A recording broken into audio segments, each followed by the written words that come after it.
Bonjour à tous, édition spéciale sur BFM TV, le jour d'après pour Emmanuel Macron. Le président est réélu avec, regardez, ce sont les résultats définitifs qui sont tombés dans la nuit.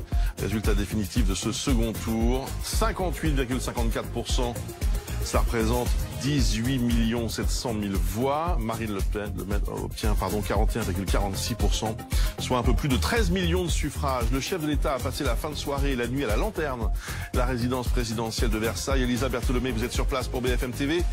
Emmanuel Macron est toujours là, entouré de ses proches. Oui, il a passé la soirée ici, dans cette résidence secondaire qui est dévolue au président de la République, Emmanuel Macron. Un temps de repos, un temps de recul pour réfléchir à ses premiers jours de son second quinquennat. Il va pouvoir penser à la composition de sa nouvelle équipe, au nom de son futur Premier ministre ou à la façon dont il compte mener ses équilibres politiques. Hier soir, depuis le Champ de Mars, il a promis une méthode refondée pour la gestion du pays. Son agenda pour les prochains jours est plutôt calme. Mercredi matin, Conseil des ministres, mais mercredi après-midi, hommage à Michel Bouquet aux Invalides. Et puis, c'est tout. D'ici le 13 mai prochain, Emmanuel Macron devra être investi. Dans la foulée, il devrait s'envoler pour Berlin. Premier déplacement à l'international pour commémorer la relation, l'amitié franco-allemande. Lors de la campagne, Emmanuel Macron avait parlé aussi d'un premier déplacement auprès de soldats blessés. Plus symboliquement, il envisage d'aller fleurir la tombe de sa grand-mère dans les Pyrénées. Pour le président réélu, le plus dur commence aujourd'hui. Merci beaucoup Elisa Bertholomé en direct de Versailles. Que se passe-t-il du côté de la perdante de cette élection, Loïc Besson? Vous êtes devant le QG de Marine Le Pen qui pourrait aujourd'hui retrouver une partie de son équipe en début d'après-midi? Oui, clairement, les choses continuent. On n'a jamais proposé la retraite à 53 ans et encore moins quand il s'agit du destin de la France. Ça, c'est ce que me confiaient deux très proches de la candidate, entre confession et aussi message à faire passer. Marine Le Pen, dont le message était très clair dans sa déclaration hier. Jamais je n'abandonnerai les Français, a-t-elle promis. Elle qui voit dans les résultats de ce second tour une aspiration à une opposition très forte qu'elle entend incarner, tout comme Jean-Luc Mélenchon d'ailleurs. Mais lui est disqualifié, nous explique l'entourage de la candidate. Tous ceux qui n'ont pas appelé à faire barrage à Emmanuel Macron sont condamnés, je cite, à être des suppôts du pouvoir. Marine Le Pen qui mènera la campagne des législatives aux côtés de Jordan Bardella, elle l'a dit hier soir, elle-même devrait être sans surprise candidate à sa réélection dans le Pas-de-Calais. C'est ce que nous dit en tout cas son entourage. Et vous l'avez dit, les réunions reprennent dès cet après-midi. Bureau exécutif, Conseil national. Il y aura demain une nouvelle réunion de la Commission nationale des investitures justement pour préparer ces législatives. Marine Le Pen qui a surtout réussi à éviter le procès en illégitimité pour la suite. Personne ne l'a remise en cause. D'ailleurs, elle a soigné la forme hier avec un discours présidentiable, nous dit-on. Elle a félicité Emmanuel Macron, remercié ses équipes et estime qu'il n'y a pas eu d'erreur dans cette campagne. Aucune erreur concédée quant à son avenir à la tête du Rassemblement national. Eh bien, son entourage élude. On estime qu'il faut qu'elle prenne de la hauteur. Clairement, 2027 aujourd'hui n'est pas écarté. Merci beaucoup Loïc Besson. On revient dans quelques instants sur l'éclatante victoire de Marine Le Pen. Vous avez entendu, ce sont les mots qu'elle a utilisés hier. Je vous laisserai évidemment analyser tout ça. J'ai le plaisir ce matin d'accueillir Alain Duhamel. Bonjour Alain. Bonjour. Amandine Atalaya. Bonjour. Bonjour Amandine. Aurore Berger, députée de La République En Marche des Yvelines. Bonjour. Et Laurent Jacobelli, porte-parole du Rassemblement national. Bonjour Laurent Jacobelli. Avant de vous entendre tous les quatre, revenons sur ce qui s'est passé hier soir. Emmanuel Macron a célébré sa réélection au Champ de Mars à Paris avec quelques milliers de partisans, dans une ambiance bon enfant mais sans liesse populaire. Valentin Domey.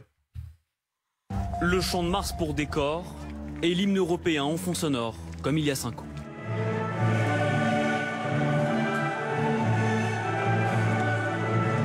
Il est 21h30, Emmanuel Macron accompagné de sa femme Brigitte Macron marche en direction de la scène pour prononcer son discours de victoire. À leur côté, les enfants des membres de l'équipe de campagne du chef de l'État. Emmanuel Macron salue ses soutiens et notamment quelques ministres et secrétaires d'État comme ici Clément Beaune. Une fois sur scène, le président de la République promet d'engager une ère nouvelle qui ne sera pas la continuité du précédent quinquennat. Il s'adresse notamment à ceux qui ont voté pour faire barrage face à Marine Le Pen. Je veux ici les remercier et leur dire que j'ai conscience que ce vote m'oblige pour les années à venir. Je suis dépositaire de leur sens du devoir. En début de soirée, à 20h, les militants d'Emmanuel Macron explosent de joie à l'annonce du résultat du second tour de l'élection présidentielle. Leur candidat vient d'être réélu avec plus de 58% des voix face à Marine Le Pen.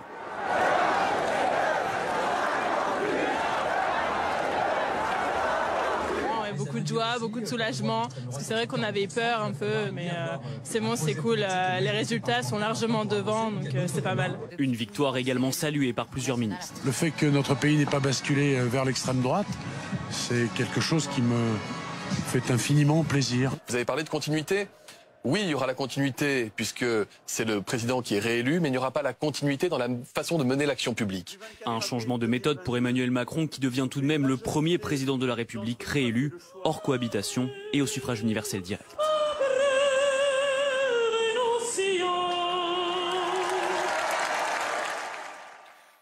Alors, Alain Duhamel, avant de se projeter vers ce deuxième quinquennat, quand même, l'analyse des résultats.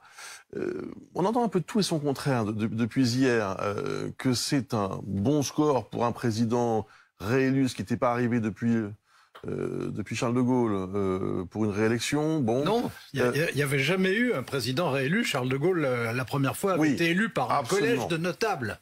Par le suffrage universel. Et en même temps, on entend que le score est quand même moins net qu'il y a 5 ans, que l'extrême droite n'a jamais été aussi forte.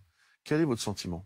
Bon, écoutez, c'est vrai que c'est la première fois qu'il y a un président qui est réélu. Ce qui est intéressant quand un président est réélu sans cohabitation, c'est qu'il est réélu, je ne dis pas sur son bilan, mais avec son bilan. Et ça s'est par principe jamais produit. Bon, la deuxième chose, c'est que le score d'hier est supérieur à celui qu'annonçaient les sondages. Donc ça signifie qu'il y a eu au dernier moment un sursaut d'une partie de l'opinion, pas d'une partie considérable, mais enfin d'une partie de l'opinion. La troisième chose, c'est que Marine Le Pen a fait un très bon score et que, incontestablement, quand on regarde l'évolution de ses voix depuis qu'elle se présente, l'évolution va dans son sens. Il y a une France ouverte et une France populaire et incontestablement, la majorité populaire de la population, les ouvriers d'abord, les employés un peu moins, mais très largement, une partie des paysans votent pour Marine Le Pen. Donc ça, c'est un fait. Il faut avoir aussi à l'esprit le fait que les deuxièmes mandats présidentiels ont toujours, tous, été plus difficiles que les premiers. Parce que l'élan initial est passé, parce que les réformes auxquelles on pensait en se faisant élire ont été réalisées ou ratées, selon les cas, mais de toute façon que c'est passé derrière. Et donc se réinventer, c'est à la fois indispensable, c'est d'ailleurs l'objectif que se donne lui-même Emmanuel Macron, c'est indispensable, mais c'est extrêmement difficile.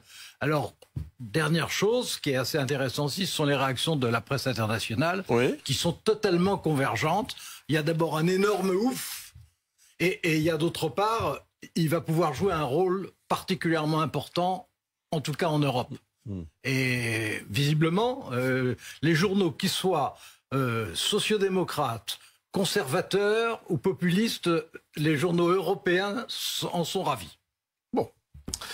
Amandine Atalaya, est-ce que vous partagez l'opinion d'Alain Duhamel? Toujours. Toujours, oui. Sur cette victoire d'Emmanuel Macron.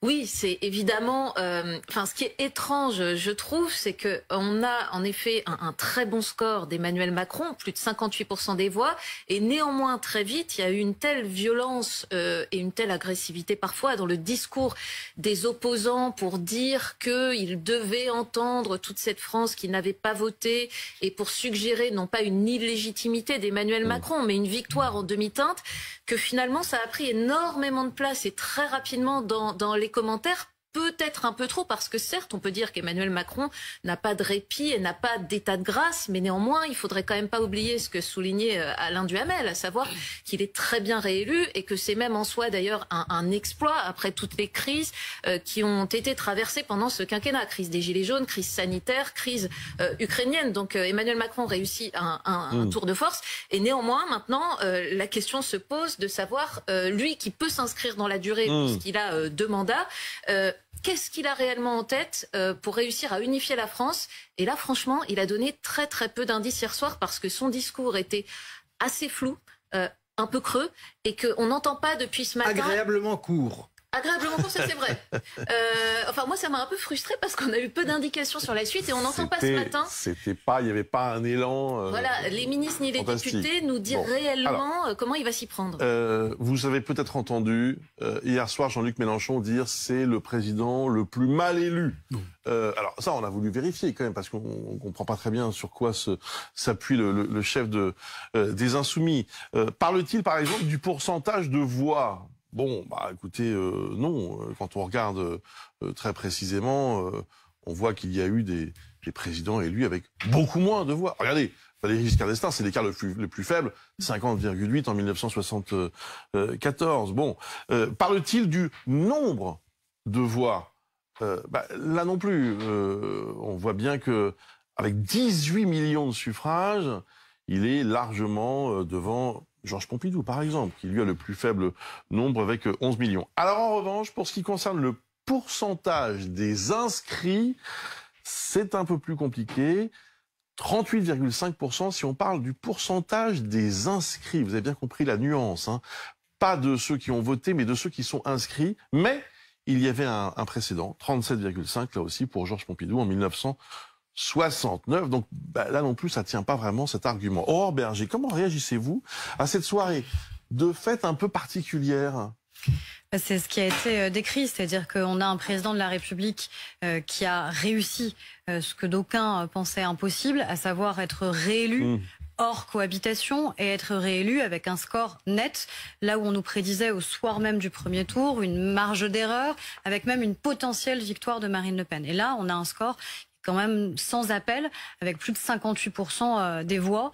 Et puis, on a un président de la République aussi qui, dès le premier tour, a été placé en tête avec 1 million de voix supplémentaires par rapport à 2017. Et là, sur le choix de premier tour, on est quand même purement sur un choix qui est un choix d'adhésion aussi au projet que le président de la République a porté. Second tour, c'est forcément différent. Il y a à la fois un vote d'adhésion, il semble d'ailleurs qu'il soit majoritaire dans toutes les enquêtes qui ont été réalisées. Et il y a aussi évidemment... Légèrement. Et il y a aussi évidemment ceux qui ont fait barrage à l'extrême droite et qui ont choisi de se reporter sur le président de la République. Et là, ce que je vois et ce qu'on constate, c'est que très nettement, contrairement pareil à ce qui pouvait être envisagé, l'électorat de gauche a fait le choix clairement de revenir voter déjà et de venir voter en faveur du président de la République. Je crois que la campagne aussi de l'entre-deux tours, la démonstration par le président de la République qu'il était à l'écoute aussi justement de ce qui avait été dit au premier tour, sur les enjeux écologiques, sur la question de la méthode, sur la question de l'association des Français pendant les 5 ans, eh bien, a peut-être aussi réussi à convaincre ceux qui pouvaient hésiter. Laurent Jacobelli, il y avait quand même un contraste hier soir entre le discours très offensif de Marine Le Pen 10 minutes seulement après l'annonce des résultats et, on l'a dit, le discours d'Emmanuel Macron, un discours de rassemblement. Alors certains ont dit plat. Ok, mais sans arrogance et sans invective.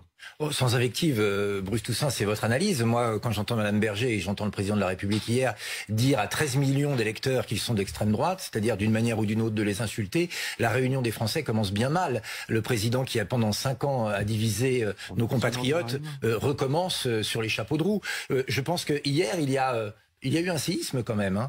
C'est que seul contre tous, Marine Le Pen contre une coalition improbable qui va de la gauche la plus radicale à la droite la plus molle, a rassemblé 41,5% des Français contre 99% des médias. Et donc ça veut dire que hier, clairement, est apparue une force d'opposition populaire, probablement la seule, à Emmanuel Macron. Et ça nous donne là un rôle primordial dans les législatives qui arrivent, parce que chaque député du Rassemblement national sera un rempart contre la réforme des retraites à 65 ans, contre l'insécurité, contre l'immigration galopante. Et ce rempart, il est unique. C'est évidemment pas Jean-Luc Mélenchon qui pourra demain, après avoir trahi ses électeurs, après avoir apporté les voix complémentaires à Emmanuel Macron, dire qu'il est l'opposition.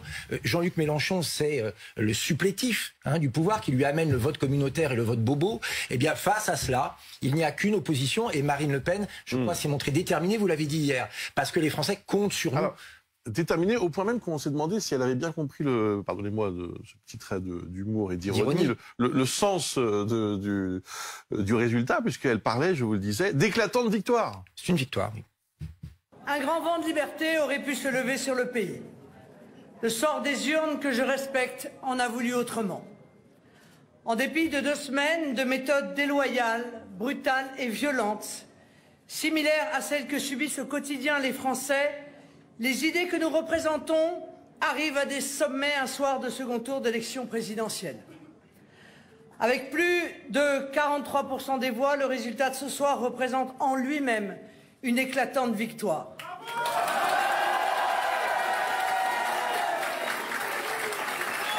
Bon, c'est vrai, Alain Duhamel, ce chiffre de 41%. Enfin, quand on regarde la campagne, qui a quand même été une campagne marquée profondément par les idées, les thèses, les inspirations d'extrême droite ou de droite nationale, avec Éric Zemmour qui a quand même dominé aussi médiatiquement cette séquence. Moi, j'ai toujours dit que Marine Le Pen avait mené une campagne intelligente. Intelligente parce qu'elle avait décidé de se modérer, ce qui effectivement pour arriver à un score en augmentation était absolument nécessaire et qu'elle s'y est tenue. Elle l'a d'ailleurs illustré pendant son débat de l'entre-deux tours où elle a parlé comme quelqu'un apte à gouverner. Bon, avec une connaissance des dossiers un peu vacillante, mais ça on ne se refait pas. Et puis le lendemain, son discours qui m'a halluciné à Arras, où brusquement on retrouvait la Marine Le Pen d'il y a 10 ans. Ce qui quand même posait un problème d'authenticité. Je trouve qu'elle a fait... je comprends pas pourquoi elle a fait ce discours d'Arras, franchement. Elle avait fait une bonne trajectoire. Et puis à un moment, comme si elle n'arrivait plus comme si elle suffoquait dans sa modération, elle explose à Arras en vitupérant comme personne ne l'a fait pendant la campagne. Je veux dire, Éric Zemmour avait l'air modéré à côté de ce discours-là. Et je trouve que c'est en fait sa seule erreur de la campagne. Je reconnais bien là toute l'impartialité de Monsieur Duhamel. Qui est célèbre. Notamment chez vous reconnaissez le verbe aussi. Elle suffoquait dans sa modération. C'est très joli, je trouve. C'est très joli, mais alors, probablement... Sérieusement, est-ce que ce discours d'Arras a été une erreur dans la campagne? Absolument pas. C'était au lendemain du débat. Marine Le Pen avait été l'objet de toutes les attaques du président de la République, les plus infâmes, avec de la diffamation, avec un détournement de son programme, avec des SMS, je crois, qui étaient contraires à la légalité et qui ont été envoyés aux électeurs, modifiant le programme de Marine Le Pen, avec une presse, disons-le, pour certains, aux ordres, qui avaient des titres complètement fous. L'Obs qui disait que Marine Le Pen pouvait envoyer la bombe atomique sur la Chine. Et ben, forcément, elle a été obligée de recadrer le débat face, j'allais dire, à une campagne qui commençait à devenir, permettez-moi l'expression, entre guillemets, dégueulasse. Mais, pour autant, je crois que vous êtes difficile, très dur dans votre jugement. Si on regarde le résultat, Emmanuel Macron a perdu 2 millions de voix. En 5 ans, Marine Le Pen en a gagné pratiquement 3. Elle a gagné 8 points. Moi, je crois qu'on pourrait souligner cette évolution incroyable, historique. Je l'ai dit. Nous avons un point d'accord aujourd'hui de notre courant de pensée. De notre courant de pensée, merci de le dire. De notre courant de pensée. Et donc, clairement, Marine Le Pen s'est affirmée comme la protectrice des Français qui souffrent, comme celle qui demain pourra les défendre face à un Emmanuel Macron et une équipe, très honnêtement, qui ne changera pas. On a vu hier le défilé des Véran, des Dupond-Moretti. Beaucoup de Français, en voyant ça, ont dû avoir la gueule de bois. Aurore Berger.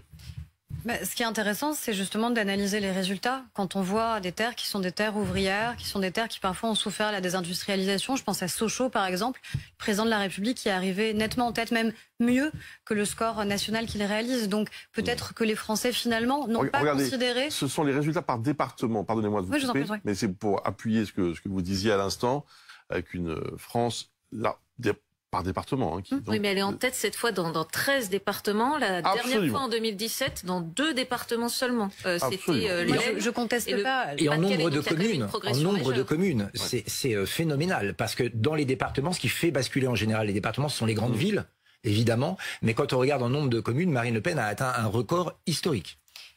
Personne ne conteste à un moment les résultats. Mais dans ce cas-là, il ne faut pas les contester ni dans un sens ni dans l'autre. Je ne conteste pas le fait que Marine Le Pen ait progressé en nombre de voix, mais on ne peut pas parler de victoire quand on a perdu. Je crois que c'est un contrat qui est assez simple, en vérité, sur la manière avec laquelle on doit les lire. Et ce qui est intéressant, encore une fois, c'est que des territoires qui étaient jugés comme des territoires qui auraient pu basculer au Rassemblement national, qui avaient porté Jean-Luc Mélenchon souvent en tête, voire très en tête, notamment dans des territoires industriels, eh bien finalement, on fait le choix du président de la République. Vous pouvez toujours contester plateau après plateau le terme d'extrême droite et dire maintenant on veut être appelé droite nationale. Mais si les électeurs, notamment de gauche, ont fait le choix au second tour de se reporter sur le président de la République, c'est parce qu'ils considèrent que Marine Le Pen, que le Front National, que le Rassemblement National, tout cela n'a pas changé. Et ça s'est en effet révélé de manière très éclatante à l'issue du débat. Pendant tout le débat, elle s'est contenue. Elle a refusé de répondre à des questions qui n'avaient rien d'infamante, qui étaient de dire « Vous auriez fait quoi pendant la crise ? Vous contestez le quoi qu'il en coûte. Comment vous auriez-vous protégé les Français ? Qu'auriez-vous fait sur l'enjeu sanitaire ? Vous recommandiez le vaccin Spoutnik. Qu'est-ce que vous, concrètement, vous auriez fait sur les commandes de vaccins ? Puisque vous ne vouliez pas de commandes européennes. Mais c'est important. 15 mensonges du président de la République ont été révélés par vos collègues de la presse. 15 mensonges. Concrètement, un président agité qui se tenait mal vis-à-vis des Français et qui mentait à tour de bras, tel un jukebox qui débitait des contre-vérités, madame. Je crois que l'arrogance, c'est plus quand vous interrompez, deux, parce que madame, je ne vais pas vous laisser égrener des contre-vérités en permanence. Du président de la République. Bien sûr. Il n'y a pas de contre-vérité quand je vous dis que j'ai le droit de le critiquer, madame. Nous sommes en démocratie. En effet. Je sais que c'est une notion avec laquelle vous avez du mal. Et la démocratie a parlé hier soir et de manière très claire. Ce que je dis juste, c'est que Marine Le Pen n'a pas voulu répondre et vous ne voulez pas répondre concrètement sur comment vous auriez protégé les Français. Et je crois que les élections législatives démontreront une fois encore que les Français veulent donner une cohérence à leur choix de premier et de second tour et donneront une majorité au président de la République. On va en parler dans quelques instants. Amandine, est-ce que c'est le plafond de verre, d'ailleurs, la fameuse expression qu'on utilise au sujet du Rassemblement national et de Marine Le Pen? C'est ça qui s'est passé hier, une fois encore? Oui, c'est ça qui s'est passé hier, parce que Marine Le Pen, elle est allée au bout de sa stratégie de normalisation, de dédiabolisation. Je ne vois d'ailleurs pas bien comment elle irait plus loin dans ce nouveau quinquennat en tant qu'opposante, parce qu'elle a déjà tellement modifié son programme, que ce soit la sortie de l'euro, la sortie de l'Europe, la retraite, qu'il me paraît difficile de pousser ça encore un peu plus loin. Et néanmoins, à chaque fois, elle bute en effet Marine Le Pen sur ce plafond de verre. Il semble qu'en fait les électeurs soient dans l'ensemble beaucoup moins choqués aujourd'hui par ces idées, mais qu'il reste une sorte de présomption d'incompétence, et c'est sur ce critère de la compétence que Marine Le Pen a réellement du mal à progresser, d'où tous les efforts qu'elle avait mis dans ce débat pour essayer de convaincre, mais qui n'ont pas suffi. Attendez, c'était pas la principale information de la soirée hier, mais elle continue, Alain. Elle continue. Oui, on avait quand même dit, comme pour Mélenchon, on avait dit le dernier combat. Non, mais je n'ai jamais pensé qu'elle arrêterait, franchement. Bah non. Vous ne croyez pas les non, d'abord, il faut toujours qu'il y ait un Le Pen aux élections présidentielles. Et Marion est un peu jeune encore, donc je pense qu'elle se présentera la prochaine fois, oui. Et qu'elle fera peut-être d'ailleurs un très bon score, c'est très possible. Il reste l'idée... mais qui est toujours compliqué quand on est tout le temps dans l'opposition. Quand on est tout le temps dans l'opposition, par principe, on n'a jamais rien géré.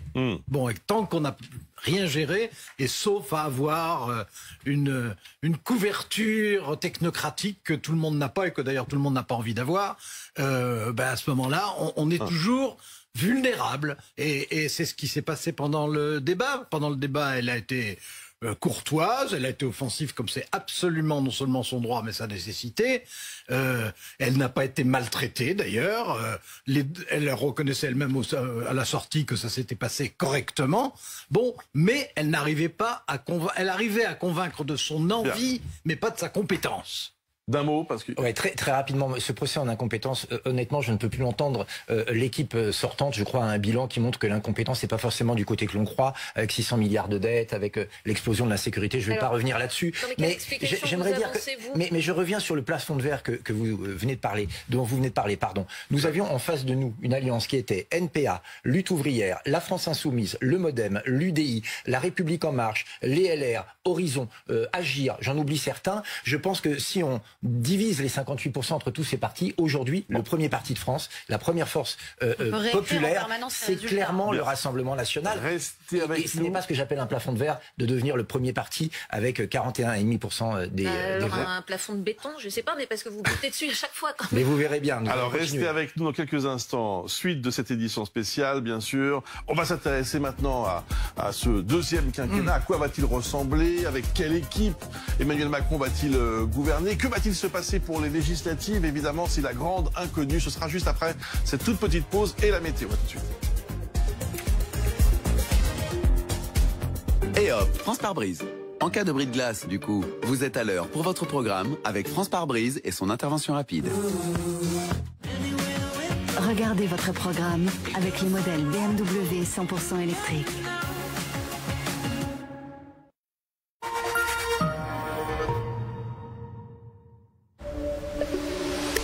Complice. Beau joueur. Ça c'est drôle. Arrête. Meilleur amant. Meilleur ami. En un mot, c'est toi. Hybride par nature. Nouveau Renault Arcana.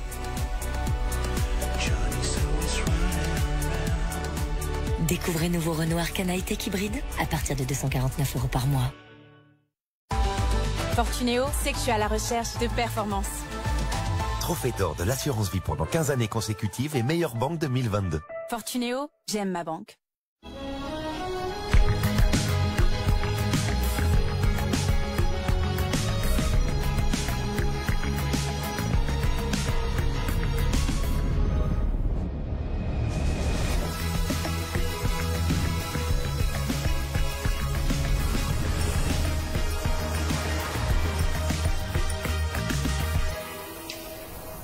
G7, la ville est belle.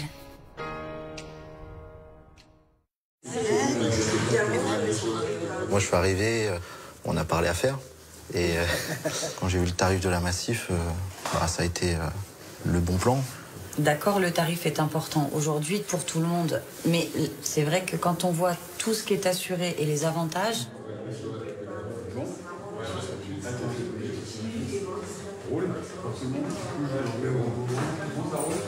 Le Massif, c'est vous. SFR présente le mariage idéal de Cléa. Oh, mariage de princesse direct. La 5G pour que tout le monde partage mon bonheur. Et dire oui à l'homme que j'aime. Oui, on s'est rencontrés il y a une semaine. Mais j'ai pas dit que c'était toi. Ah. Tu parles français? Non, c'est pas grave. Partagez votre bonheur tous en même temps avec la 5G de SFR. SFR, enjoy. Résultat de la pesée, j'ai perdu 2 kg et 100 grammes. En tour de taille, j'ai perdu un peu plus de 3 cm et tour de cuisse 2 cm. Je suis trop contente. Genre, moi qui bloquais à 93 kg là, j'arrivais pas à descendre en dessous. Bientôt, je vais descendre en dessous de la barre des 90 kg. Je suis archi contente. Du coup, ça me motive encore plus à continuer. Testez Comme J'aime maintenant pendant une semaine et payez plus tard uniquement si vous êtes satisfait. Alors rendez-vous sur comej'aime.fr. Comej'aime.fr.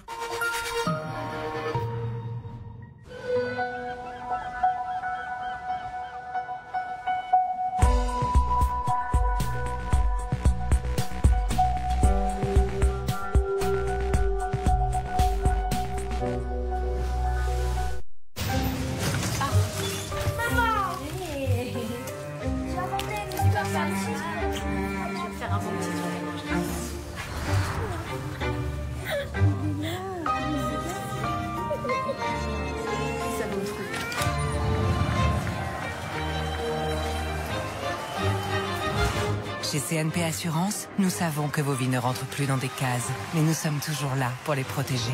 CNP Assurance, assurons un monde plus ouvert. Extreme 3 de Wilkinson Sword. Des lames flexibles pour une vie flexible. Wilkinson Sword affûte votre style depuis 1772. On peut commencer la journée du bon pied, même si on s'est levé du gauche. On peut très bien retomber sur ses pieds, même s'ils se sont pris dans le tapis. On peut être vite remis sur pied, même si on nous les a cassés. On doit toujours prendre soin de ses pieds avec Akilei, numéro 1 des soins du pied en pharmacie. Pour que ma vision devienne réalité, mes verres progressifs Varilux m'offrent une vision ultra nette, de près comme de loin, avec une transition fluide. Voir sans limite, c'est vivre sans limite. Varilux, un verre Essilor, dispositif médical. Découvrez les verres Varilux Transition chez les opticiens Essilor Experts.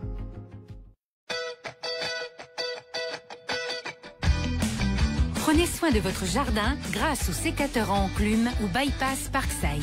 Ils vous permettront d'entretenir vos fleurs, vos arbustes et de couper dans le bois vert ou dur.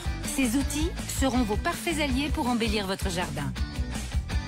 Sécateur à enclume ou bypass Parkside, 3,99 €. Dès maintenant, en exclusivité chez Lidl.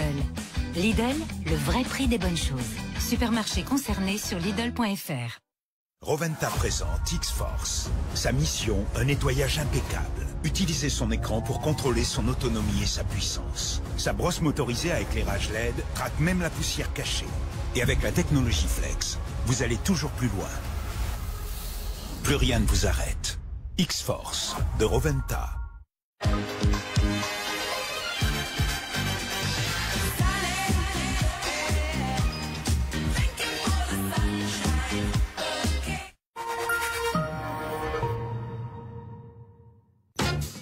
Regardez la météo avec la Ford Mustang Mach-E, l'icône 100% électrique.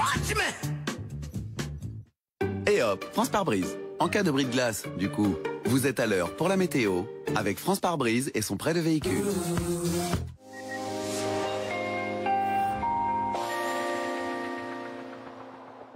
Bonjour à tous. Après les pluies du week-end, amélioration pour cet après-midi dans le sud de la France avec de belles éclaircies entre les Pyrénées, la Méditerranée et la Corse. Les belles éclaircies également entre la Bretagne, le bassin parisien et les Ardennes. À noter ce temps instable pour les régions centrales et sur les régions de l'Est avec des averses qui pourront prendre localement un caractère orageux. Les températures remontent notamment dans le sud, à nouveau de la douceur. 18 à Biarritz, 21 pour Perpignan, 18 pour Paris et 13 pour Aurillac. Et puis demain, l'amélioration se poursuit avec dans l'ensemble du soleil un ciel encore assez nuageux entre le nord des Alpes et la région Grand Est, quelques averses et puis à partir de mercredi, voilà, du soleil et peut-être cette petite instabilité orageuse attendue au pied des Pyrénées.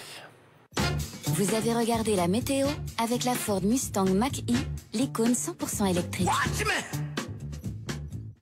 Et hop, France Pare-Brise. Malgré votre bris de glace, du coup, vous étiez à l'heure pour la météo avec France Pare-Brise et son prêt de véhicule. 9h30 sur BFM TV. Merci d'être avec nous pour cette édition spéciale qui se poursuit donc au lendemain de cette réélection d'Emmanuel Macron. Elisabeth Lemay, vous êtes à la lanterne à Versailles où le chef de l'État a passé la soirée et la nuit entouré de ses proches. Est-ce qu'on a une idée d'ailleurs du calendrier pour le président dans les prochains jours? Il y a quand même de nombreux chantiers politiques qui attendent maintenant le président réélu.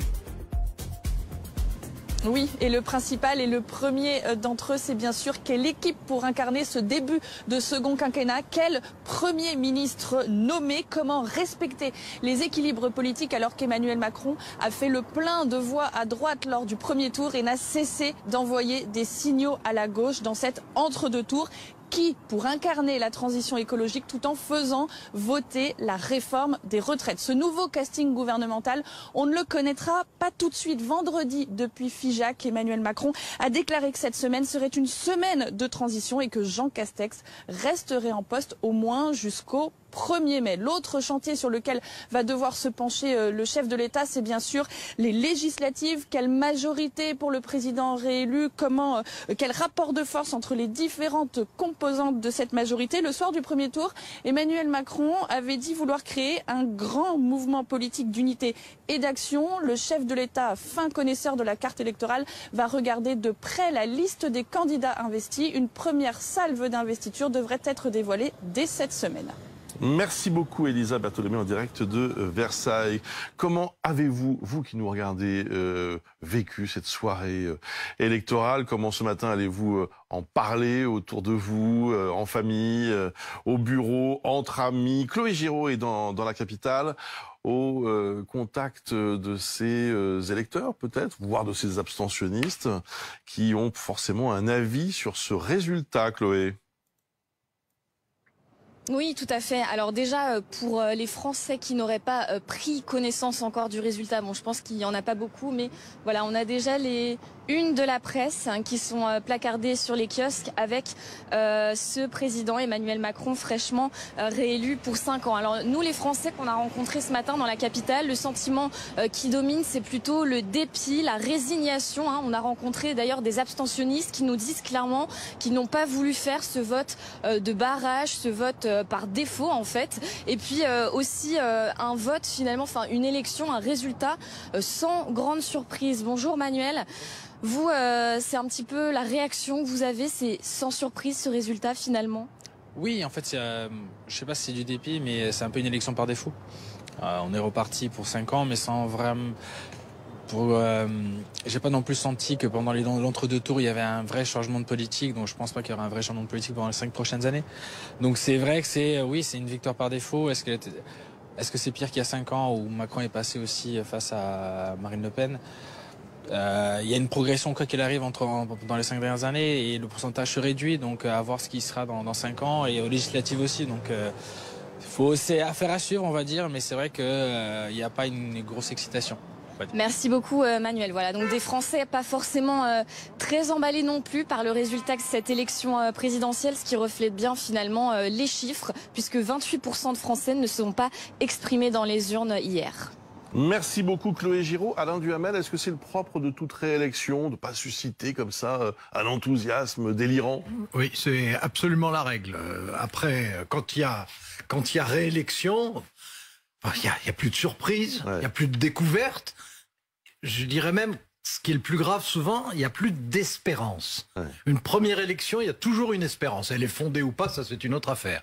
Une réélection, il n'y a pas d'espérance. Il y a du réalisme, il y a du moindre mal, il y a de la respectabilité acquise, il y a un rôle international, etc. Il y a des choses positives, évidemment. Mais il n'y a pas le même élan dans une réélection que dans une élection. Et d'ailleurs, c'est assez logique, puisque, comme je vous le disais tout à l'heure, tous les seconds mandats ont été décevants par rapport au premier mandat. Tous, il a commencé par celui du général de Gaulle. Hein. Et tous ses succès sont dans son premier septennat, tous ses échecs sont dans le deuxième septennat interrompu au bout de 5 ans. Emmanuel Macron s'est exprimé donc hier soir au Champ de Mars. Regardons ensemble un extrait de son intervention. Je sais aussi que nombre de nos compatriotes ont voté ce jour pour moi, non pour soutenir les idées que je porte, mais pour faire barrage à celles de l'extrême droite. Et je veux ici les remercier et leur dire que j'ai conscience que ce vote m'oblige pour les années à venir. Je suis dépositaire de leur sens du devoir. Clémentine Autain nous a rejoint, bonjour. Bonjour. Vous êtes députée de la France Insoumise de Seine-Saint-Denis. Aurore Berger et Laurent Jacobelli sont toujours avec nous pour commenter ces résultats. Alors, Aurore Berger, pour comprendre ce qui va se passer dans les 5 prochaines années, enfin, honnêtement, on est un peu resté sur notre faim. Hier soir, on n'a pas eu beaucoup d'indices. C'était pas tout à fait l'objet non plus de la prise de parole du président de la République hier soir. L'enjeu, c'était à la fois d'exprimer sa reconnaissance et qui est forcément d'autant plus grande, encore une fois, pour celles et ceux qui ne partageaient pas nos idées, mais qui malgré tout ont fait le choix pour faire barrage de voter pour le président de la République, de poser un acte qui doit être un acte de rassemblement, de réconciliation, d'apaisement du pays. C'est clairement le message qu'il a envoyé. Et puis, on va avoir les élections législatives. Et c'est ces élections qui vont donner, je l'espère, je le pense, une majorité au président de la République pour agir. Parce que sur les thématiques clés qui sont apparues dans cette campagne, sur le pouvoir d'achat, sur l'écologie, sur la santé, sur l'éducation, si on veut pouvoir agir vite, il faut évidemment qu'on ait les moyens de le faire et qu'on ait une cohérence avec cette majorité. Sondage, non pas sur les intentions de vote au sujet de ces législatives, mais au fond sur la philosophie générale des Français avant ces législatives. Les Français souhaitent une cohabitation et qu'Emmanuel Macron perde ces législatives à 56%. Alors là aussi, Alain Duhamel, c'est classique ou au fond c'est vraiment le schéma particulier de cette séquence politique de 2022 qui fait que la partie n'est pas gagnée pour le président réélu. Entre les souhaits des Français et la réalité de ce qui se passe, il y a toujours une grande différence. Il y avait presque 80% de Français qui ne souhaitaient pas voir un nouveau duel entre Marine Le Pen et Emmanuel Macron, puis il y a eu le nouveau duel. Bon, ce qui est vrai, c'est que les cohabitations étaient assez populaires en réalité. C'est-à-dire, quand elles avaient lieu, elles étaient assez populaires et elles se sont... Bon, il y en a 2 sur 3 qui se sont bien passées, c'est déjà pas tellement mal. Ça veut dire aussi que ces législatives sont je ne dirais pas grande ouverte, parce que ça n'est pas ce que je pense. Je crois qu'il y a toujours un avantage quand on vient d'être élu ou réélu.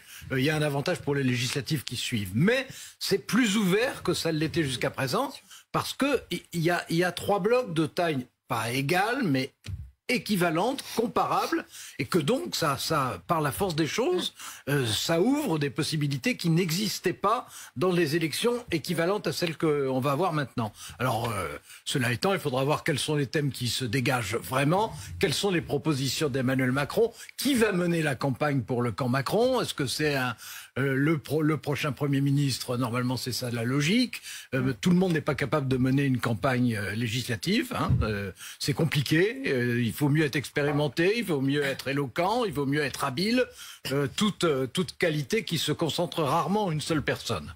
Alors Clémentine Autain, d'abord comment est-ce que vous avez vécu ce discours d'Emmanuel Macron hier soir? Est-ce que vous y avez trouvé des réponses? Et ensuite on parlera éventuellement de la cohabitation voulue par les Français et des législatives. Sur le discours. Moi, j'ai trouvé que c'était un discours d'une très grande vacuité, en réalité, hein, le vide.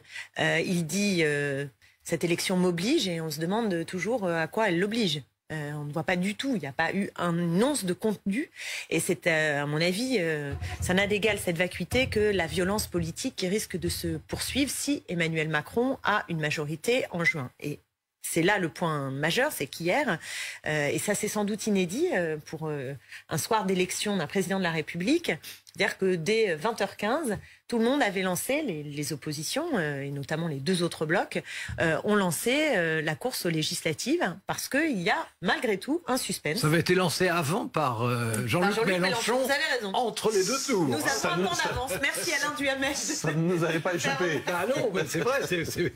Nous avons un temps d'avance, mais c'était une première. C'est que le commentaire hier soir portait énormément sur le 3e tour, et moi ici ce matin, je lance vraiment un appel à toutes celles et ceux qui n'ont pas voulu de ce 2e tour entre Macron et Le Pen, qui en ont ras-le-bol depuis 20 ans d'être confrontés à cette alternative qui n'en est pas une, et qui voient aujourd'hui la possibilité, avec une union populaire qui est capable aujourd'hui de tendre la main, de s'élargir, de faire une proposition politique qui monte d'un cran, et donc de viser une majorité pour qu'Emmanuel Macron ne puisse pas mettre en œuvre son programme, et pour que des solutions sociales et écologiques véritables puissent voir le jour. Donc concrètement, vous dites cette fameuse union populaire, on sait que c'est quelque chose que vous souhaitez, vous, à titre personnel, depuis longtemps. Là, vous dites qu'il y a vraiment une possibilité. Oui. L'union des gauches, là, c'est... Alors, de toutes les gauches irréconciliables, parce que on a l'impression d'être dans un film de science-fiction. Non, justement, attention, j'essaie de poser les termes de ce que nous cherchons à faire. On a réussi sur la base d'une stratégie, l'Union populaire, qui est tournée autour du programme. Hein, avec des mesures qui sont des mesures de rupture assez fortes avec les politiques néolibérales et avec le productivisme. Donc, à partir de ce programme, et à partir d'une méthode qui vise à mettre en mouvement les citoyennes et les citoyens, et à essayer de convaincre des abstentionnistes, parce qu'il y a 3 blocs, mais il y a aussi une masse considérable d'abstentionnistes, toujours plus grande d'élection en élection. Donc sur la base de ce programme et des grands axes de ce programme, je ne dis pas tout le programme, que toutes les autres forces ou personnalités qui viendraient avec nous devraient de bout en bout évidemment avaliser, mais disons dans les grandes orientations, première chose, et sur une stratégie, nous appelons en effet au rassemblement, et nous tendons la main aux autres formations de gauche. Et d'ailleurs, vous savez que des discussions sont en cours, aussi bien avec Europe Écologie Les Verts qu'avec le Parti communiste français, qui est notre allié et sur le fond depuis fort longtemps. Donc voilà, nous avons ce travail-là, et nous nous adressons aux Françaises et aux Français, y compris à ceux qui n'ont pas voté à l'occasion de ce premier tour, pour leur dire là, vous avez une opportunité de constituer une autre majorité. Et je vous assure que nous pouvons déjouer ce ronron insupportable entre... Oui, vous n'avez pas cité le PS. Parce que les négociations, en l'occurrence, ne sont pas enclenchées avec le Parti socialiste. Mais vous souhaitez qu'elles s'enclenchent? La question, elle est... je vous ai dit qu'il y avait une base programmatique. Oui, je la connais. Voilà. Donc bon, moi, je suis vraiment pour la main tendue et pour faire un rassemblement très large. Mais il faut qu'il garde sa cohérence. Donc vous voyez, c'est une tension entre la cohérence de notre proposition politique et la main tendue, la plus large, aux forces progressistes. Laurent Jacobelliard, est-ce que du côté de la droite nationale, il y aura aussi une alliance pour ces législatives? On a entendu Éric Zemmour tendre la main. Bah écoutez, Éric Zemmour parle d'union des droites. Vous savez que nous ne sommes pas dans cette logique-là. Nous, on est pour l'union de tous les patriotes et patriotes qui viennent de droite, de gauche et d'ailleurs. Donc, nous ne sommes pas non plus pour des négociations, des tripatouillages, excusez-moi de le dire, d'appareils où pour quelques postes, on oublie tous les différends, on oublie les désaccords idéologiques pour quelques postes à l'Assemblée nationale. Nous, on veut quelque chose de plus franc. Clairement, nous sommes là. Première force d'opposition populaire, la première force d'opposition nationale. Nous aurons des candidats dans 577 circonscriptions. Nous soutiendrons parfois d'autres candidats, mais il n'y aura pas d'alliance d'appareil parce que je crois qu'il y a un formidable espoir. L'espoir que Emmanuel Macron ne puisse pas mener à bien, à terme, toutes ces réformes, la retraite à 65 ans, la casse sociale qui continue, l'immigration galopante. Et pour ça, excusez-moi de vous le dire, mais ce ne sont pas ses alliés d'aujourd'hui qui seront ses opposants de demain. La victoire d'Emmanuel Macron, c'est vous qui l'avez faite, en lui amenant les voix des banlieues et les voix des bobos, c'est vous madame. Qui l'avez faite. Non, mais clairement, je vais terminer, madame. Je vais terminer. Ne soyez pas nerveuse quand on vous dit la vérité. Vous êtes disqualifiée, madame. Vous avez trahi vos électeurs et vous avez intérêt à ce que ce système représenté par Emmanuel Macron. Est-ce que vous pouvez écouter un peu? Est-ce que vous pouvez écouter quand on parle? C'est assez intéressant de s'écouter. Si vous pouviez juste arrêter de raconter n'importe quoi, ça m'aiderait en effet à vous écouter plus assidûment. Allez, je vais continuer. Sinon, on appelle Rachida Dati. Je crois qu'elle a les moyens de vous permettre de vous taire. Non, je pense que ce qu'il faut demain, c'est que ceux qui... Très bonne ambiance au plateau. Ceux qui ont... en ce lendemain d'élection. Ceux qui ont... on pouvait éviter les attaques. Ceux qui ont tout intérêt à ce que le système perdure, vous en faites partie parce que vous avez un vote communautaire qui ne veut surtout pas que nous changions les choses et que nous ramenions l'assimilation républicaine sur le devant de la scène. Vous avez un vote bobo qui vit très bien de cette mondialisation et donc nous sommes demain la seule opposition. Alors en tout cas, on a bien compris qu'il n'y aura pas d'alliance entre les Insoumis et le Rassemblement national. Alors attendez, parce que ce qui est intéressant aussi, c'est que, et Alain Duhamel l'a expliqué, c'est que en effet, ces législatives, et d'une certaine façon, Jean-Luc Mélenchon a lancé en effet ce match, en quelque sorte, il y a un vrai enjeu. Souvent, on le sait, ça a été le cas en 2017, c'est une validation de la présidentielle. Est-ce que, justement, pour mener cette bataille qui sera sans doute plus difficile, d'autant plus parce qu'il s'agit d'une réélection, qu'est-ce que vous allez faire? Comment Emmanuel Macron doit-il gérer cette séquence? Qui doit mener cette bataille? Est-ce que le premier ou la première ministre nommée dans les prochains jours doit justement envoyer des signaux capables de rassembler un peu plus... un peu au-delà de votre famille politique? Comment voyez-vous les choses? Alors, déjà, on a des circonstances qui sont des circonstances inédites, qui sont en effet pas celles de 2017, parce que réélection d'un président de la République hors cohabitation, ça n'a jamais existé. Donc forcément, ce sont des circonstances inédites et en plus avec des législatives après l'élection présidentielle, depuis l'inversion du calendrier. Donc ça, c'est le premier point, c'est le caractère inédit des élections législatives qu'on va vivre. Ensuite, un bon exemple sur le plateau de ce qui vient de se dérouler.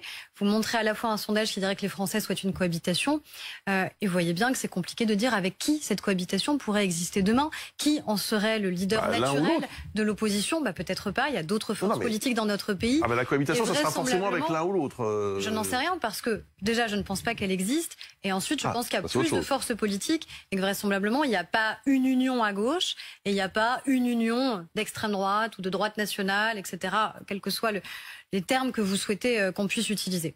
Ensuite, nous, on aura une bannière très claire qui sera celle de la majorité présidentielle, de manière évidente. Moi, les seuls et ceux qui voudront demain être candidats seront candidats sous les couleurs de la majorité présidentielle. Parce que de facto, c'est ça la question qui est posée aux Français.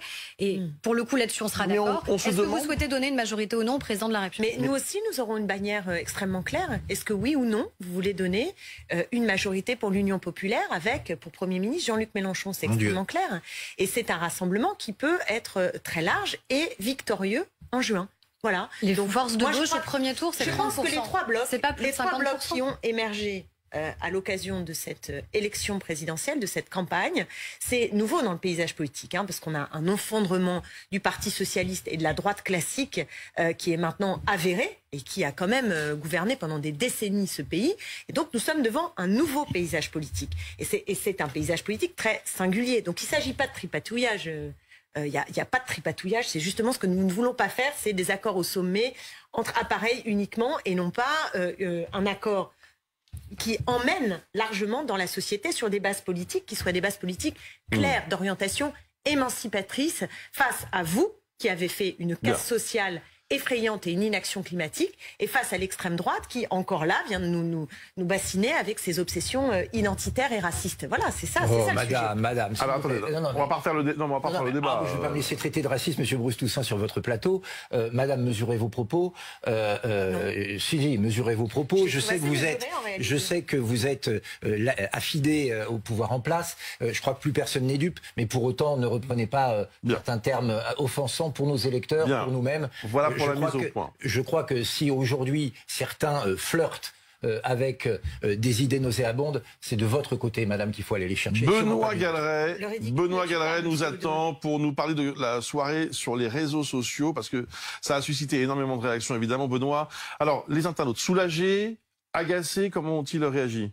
Partagés, Bruce, forcément. Est-ce la fête ou a-t-on seulement évité le pire? A-t-on vraiment évité le pire? Énormément de réactions, vous en doutez, je vous ai gardé 3 moments. 20h pile, d'abord, le chef de cabinet de Brigitte Macron, Tristan Bromet, publie sur Instagram cette photo coulisse. Nous sommes dans la salle des fêtes de l'Élysée au moment précis de l'annonce de la réélection d'Emmanuel Macron. Le bisou, vous voyez, pourtant...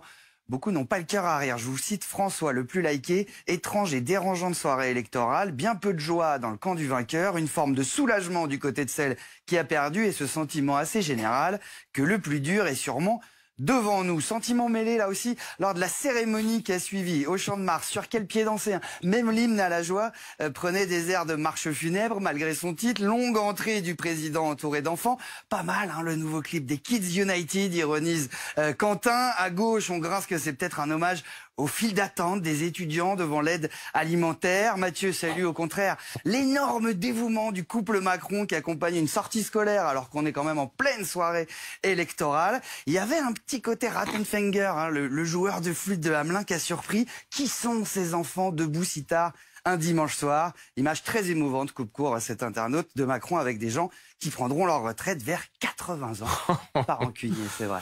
Bon, toute la soirée a été marquée par cet entre-deux. Joie ou gravité, fête ou simple discours? Le pire des dilemmes étant danser ou ne pas danser. Bruce, passons sur le Manu à poil crié par un fan. Passons sur la Marseillaise Antonine Péto par une mezzo-soprano sortie de nulle part. On se serait cru aux États-Unis à la mi-temps du Super Bowl, soupir Host. En revanche, danser comme l'ont fait Barbara Poppili, Clément Beaune et Joël Giraud. C'est le ministre de la Cohésion des Territoires que vous voyez danser là.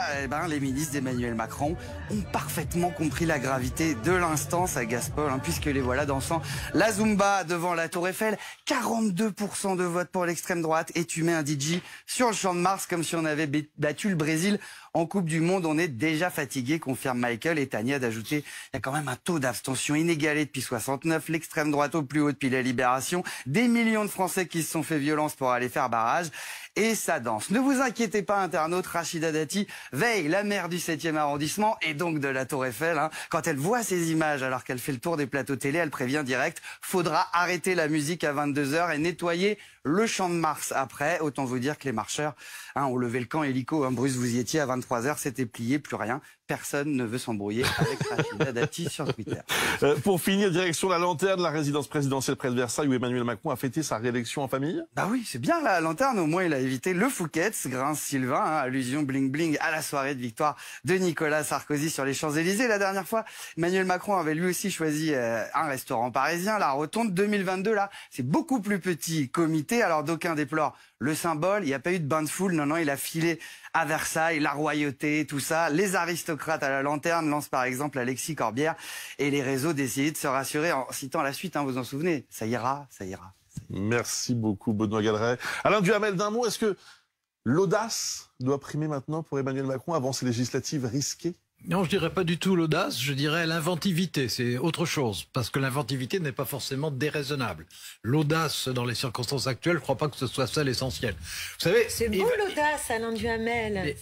Non, mais ça dépend de la part de qui et à quel moment. Ah, ça, je suis bien d'accord. Bon, c'est ce que je voulais dire. Et alors l'inventivité, ça serait quoi? Non, on est dans une situation qui est inédite. Bon, le plus probable, c'est que, comme toujours quand il s'agit des législatives suivant l'élection présidentielle, la participation sera plus faible qu'à l'élection présidentielle et que le gros problème pour tout le monde va être celui d'essayer de mobiliser. Pour l'instant, ça ne s'est jamais produit. Ça ne veut pas dire que ça va se produire cette fois-ci, mais disons que c'est la première difficulté. La deuxième difficulté, c'est que chacun des trois blocs a besoin de s'organiser. 2017, c'était la destruction d'un système de partis. Cette fois-ci, on est dans la période d'ébauche, de reconstruction d'un autre système de partis. Et c'est compliqué pour chacun des trois blocs. C'est compliqué parce que l'union ne va pas de soi, ni à gauche, ni à l'extrême droite, mais aussi parce que à l'extrême centre, qui est par nature composite, il faut trouver une formule pour aller ensemble et que, par exemple, la tentation d'un parti uni et très organisé serait totalement contradictoire avec l'idée d'un rassemblement élargi. Donc il faut inventer dans chacun des trois blocs et que chacun des trois blocs fasse ce qu'il peut pour faire venir des électeurs qui risquent d'être dépités. Merci beaucoup Alain, merci à tous les quatre. On se retrouve dans quelques